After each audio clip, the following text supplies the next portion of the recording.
देखो बहुत अच्छा कॉन्सेप्ट होता है। एक्सपोर्ट जब भी अपन करते हैं तो एक्सपोर्ट से रिलेटेड मैंने आपको हमेशा क्या बोला, इकोनॉमिकली यदि अपन एक्सपोर्ट कर रहे हैं तो अपन पूरे ऑल ओवर इंडिया के लिए क्या कर रहे हैं, वेल्थ क्रिएट कर रहे हैं, इनकम जनरेट कर रहे हैं। तो एक बहुत अच्छी बात है, गवर्नमेंट हमको क्या करती है, प्रमोट करती है। तो जब एक्सपोर्ट करते हैं अपन, तो कोई गुड्स को मान लो सपोज अपन ने प्रोड्यूस किया, तो रॉ मटेरियल उसके लिए परचेस करेंगे, उस रॉ मटेरियल पे गवर्नमेंट टैक्स लेगी। पहले तो क्या होता है, इनपुट क्रेडिट होता है ना, जैसे जीएसटी ले लेती है टैक्स, उसका अपन इनपुट क्रेडिट लेते हैं, फिर अपन उसको एक्सपोर्ट करते हैं, तो एक्सपोर्ट में ड्यूटी एग्जम्प्ट की जाती है पहले तो। इसका मतलब सबसे पहले इंपॉर्टेंट चीज़ की गवर्नमेंट उस एक्सपोर्ट के ट्रांजैक्शन को प्रमोट करना चाहती है। पूरा डिटेल्ड ग्राउंड समझ लो आप, फिर उसके बाद ये लॉ समझ में आएगा कि ड्यूटी ड्रॉबैक क्या होता है। ठीक है, जब कभी कोई गुड्स उठा करके मैंने सपोज ये पर्टिकुलर प्रोडक्ट को क्या किया, मैन्युफैक्चरिंग किया, और क्या क्यों मैन्युफैक्चरिंग कर रहा हूँ, एक्सपोर्ट करने के लिए।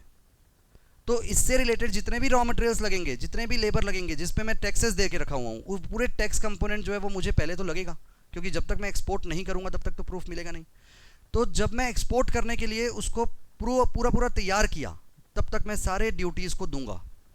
रिमूव किया, अपने फैक्ट्री गेट से बाहर निकाला, और एक्सपोर्ट के लिए जब भेजता हूँ तो बीच में कई एजेंट्स होते हैं, वो पूरे प्रोसीजर कंप्लायंस करते हैं, उसके बाद जाके एक्सपोर्ट होता है ना।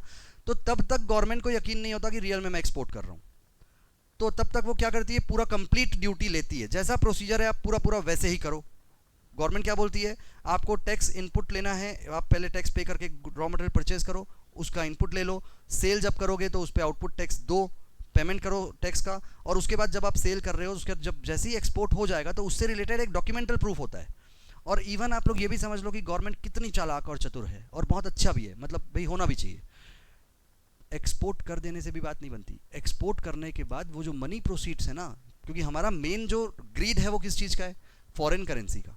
फॉरेन करेंसी का रिकवरी आपने पूरा अपने इंडिया में कर लिया हो जब, तब हमको दिखाना प्रूफ, और हम आपको देंगे ड्रॉबैक, ड्यूटी ड्रॉबैक। मतलब जितने भी टैक्सेस आपको इस पर्टिकुलर गुड्स को बनाने में लगे हैं, हम पूरा आपको वापस कर देंगे। क्यों, आपने एक्सपोर्ट किया है, हमारे लिए बहुत बड़ा काम किया है। बात समझ में आया बात, मतलब ये पूरा मैं क्या बताया अभी, सबसे एक सिंपल सा लॉ क्या है कि जो टैक्सेस लगता है एक्सपोर्ट करने पे, ड्रॉबैक मतलब वापस आ जाता है, ये लॉ है। क्यों बना ये लॉ, ये मैंने अभी बताया आपको, कि जो भी अपन ने टैक्स पे किया उस पर्टिकुलर गुड्स को बनाने में, वो हमारे पॉकेट से निकल चुका था, बट गवर्नमेंट हमको प्रमोट करना चाहती है, तो हमको वो टैक्स वापस देना चाहती है। तो प्रोसीजरल एस्पेक्ट क्या हुआ कि पहले वो क्या करती है, पूरा हमसे लाइसेंस ले लेती है, अपना डिटेल प्रूफ ले लेती है कि आपने रियल में एक्सपोर्ट किया, फॉरेन करेंसी का आया है हमारे इंडिया में, और उसके बाद फिर आपको ड्यूटी ड्रॉबैक दे देती है। तो वो जो ड्यूटी ड्रॉबैक है हमारे लिए प्रॉफिट है, इनकम टैक्स डिपार्टमेंट आ जाती है, इस पे 28 को कवर करते हैं, और चार्जिंग सेक्शन इनकम बुक करेंगे अपन, ठीक है, और उस पर इनकम टैक्स लगता है, क्योंकि ये हमारा प्रॉफिट है, एक्चुअल में प्रॉफिट है, बिजनेस रूटीन का प्रॉफिट है। ठीक है, आपको जो बेनिफिट मिला वो तो कौन सा है भाई, वो तो अपना एक्सपोर्ट किए करके जो बेनिफिट मिला, ड्यूटी ड्रॉबैक वो है। बट आपको जो इनकम हुई है, बिजनेस से रिलेटेड इनकम हुई है ना, उस पर तो आपको टैक्स देना पड़ेगा, तो इसीलिए वो इनकम के रेंज में बुक हुआ है, ड्यूटी ड्रॉबैक होता है वो। कीमैन इंश्योरेंस पॉलिसी मैंने आप लोग को बताया था कि जो भी बिजनेस के मेन लीडर्स होते हैं, जिसकी वजह से, जिसके नाम से बिजनेस चलता है, उसके लिए अपन इंश्योरेंस करा के रखते हैं। तो जो इंश्योरेंस प्रीमियम जाता है वो डिडक्शन मिलता है, जो अमाउंट वापस आ जाता है, उसको कुछ भी नहीं होता मान लो, और पीरियड कंप्लीट होता है तो वापस आ जाता है पैसे, तो वो हमारे लिए इनकम बुक हो जाती है। सिंपल सा बात है। गिफ्ट या बेनिफिट जो भी परक्यूजिट्स हमको क्या हो रहा है, बिजनेस प्रोफेशन से रिलेटेड मिल रहा है, तो उस केस में चाहे वो मनी में कन्वर्टेबल हो ना हो, काइंड में हो, जो भी हो, यदि हमको कोई भी चीज़, मैंने इसमें एग्जांपल क्या लिया था, जैसे अपन ने सेल का टारगेट पूरा कर दिया तो हमको बहुत सारे गिफ्ट वाउचर्स मिलते हैं, फैसिलिटीज़ मिलती है, गोल्ड चेन मिलता है, घूमने जाने की टिकट्स मिल जाती है। तो जो भी चीज़ हो, मनी में कन्वर्टेबल हो ना हो, उसकी वैल्यू जो है हमारे लिए बिजनेस प्रोफेशन का इनकम माना जाता है। ठीक है, बिजनेस में जब भी अपन कोई पार्टनरशिप फर्म में बिजनेस कर रहे हैं और हम पार्टनर हैं, है ना, तो उस केस में हमको पार्टनरशिप फर्म से जो भी अमाउंट मिल रहा है, चाहे वो सैलरी हो, इंटरेस्ट हो, वॉटेवर, उसको 28 में चार्जिंग सेक्शन में कवर किया गया है। इसका मतलब उसमें पीजीबीपी हेड में टैक्स लगता है।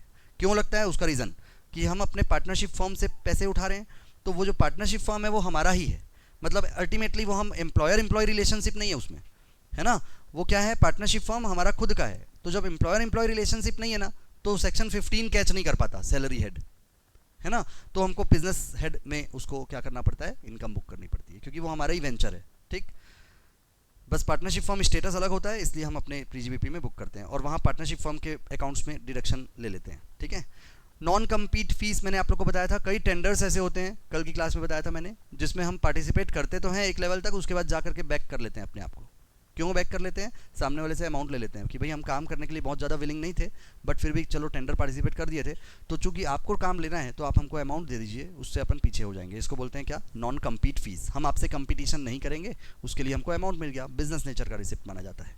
नाउ एफएमवी ऑफ इन्वेंट्री, मैंने कल एक चीज़ बताया था कि जो भी कोई कैपिटल एसेट है ना, उसको अपन कन्वर्ट करके जब बिजनेस में स्टॉक बना दिए तो उस केस में क्या होगा? कैपिटल गेन चार्ज होता है एफएमवी में। और बिजनेस के स्टॉक को उठा करके हमने कैपिटल एसेट बना दिया। पीजीबीपी में एफएमवी, जो भी उसकी एफएमवी होती है उसको सेल प्रोसीड्स मान करके पीजीबीपी बुक करते हैं। ये एक बहुत सिंपल सा कॉन्सेप्ट कल बताया था। Compensation on connection with the termination and modification of the terms and condition of the contract, मतलब जो भी कोई कॉन्ट्रैक्ट है उसके कोई टर्मिनेशन या मॉडिफिकेशन करें अपन उसके टर्म्स में, जिसकी वजह से अपने को क्या हो रहा है, कोई इनकम हो रही है, कोई बेनिफिट मिल रहा है, तो वो इनकम और बेनिफिट हमारे लिए पीजीबीपी होती है। क्यों? क्योंकि जितने भी कॉन्ट्रैक्ट्स होते हैं वो सारे कॉन्ट्रैक्ट्स जो होते हैं वो हमारे बिजनेस नेचर के होते हैं, उससे कोई बेनिफिट मिला मतलब हमारा पीजीबीपी। ठीक, प्रॉफिट एंड गेन्स और बिजनेस और प्रोफेशन की बात चल रही है अभी, तीसरा नंबर का हेड है अपना।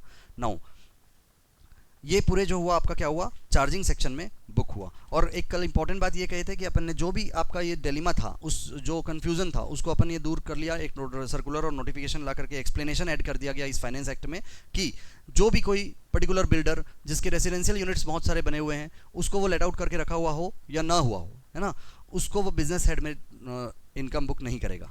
हाउस प्रॉपर्टी हेड उसको स्पेसिफिक चार्ज करता है, क्योंकि हाउस प्रॉपर्टी हेड के चार्जिंग सेक्शन में स्ट्रेट फॉरवर्ड क्या लिखा हुआ है 22 नंबर में कि owner of the house property, जो रेसिडेंशियल हाउस प्रॉपर्टी हो और उसको क्या हो रहा हो, दो सेल्फ ऑक्यूपाइड प्रॉपर्टी के अलावा बाकी सबको अपन डीम लेट आउट मान लेंगे। यदि वो लेट आउट एक्चुअल में नहीं भी हुआ हो तब भी हम उसको हाउस प्रॉपर्टी के हेड में बुक करेंगे।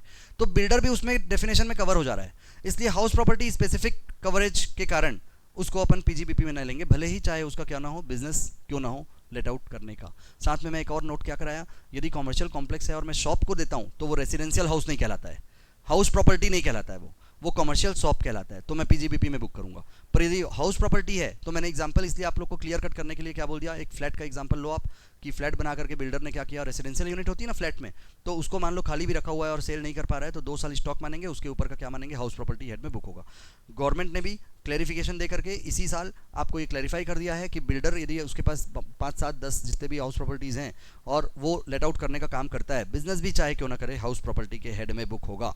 ये क्लैरिफिकेशन दे दिया गया। गवर्नमेंट क्लैरिफिकेशन कब इशू करती है, जब कभी कन्फ्यूजन होता है, कि कन्फ्यूजन मतलब कुछ लोग अपने बेनिफिशियल के हिसाब से पीजीपीपी में बुक कर लेते हैं, कुछ लोग हाउस प्रॉपर्टी में बुक करते हैं। डिलेमा था, एक कन्फ्यूजन था, उसको दूर करने के लिए क्लैरिफिकेशन, ताकि जो भी अब हाउस प्रॉपर्टी में बुक करे उसको ये क्लैरिफिकेशन पढ़ा करके कहाँ ले लें, जो भी पीजीबीपी में बुक करे उसको हाउस प्रॉपर्टी में बुक करवा सकें, इसलिए एक क्लैरिफिकेशन आता है इससे रिलेटेड। ठीक है।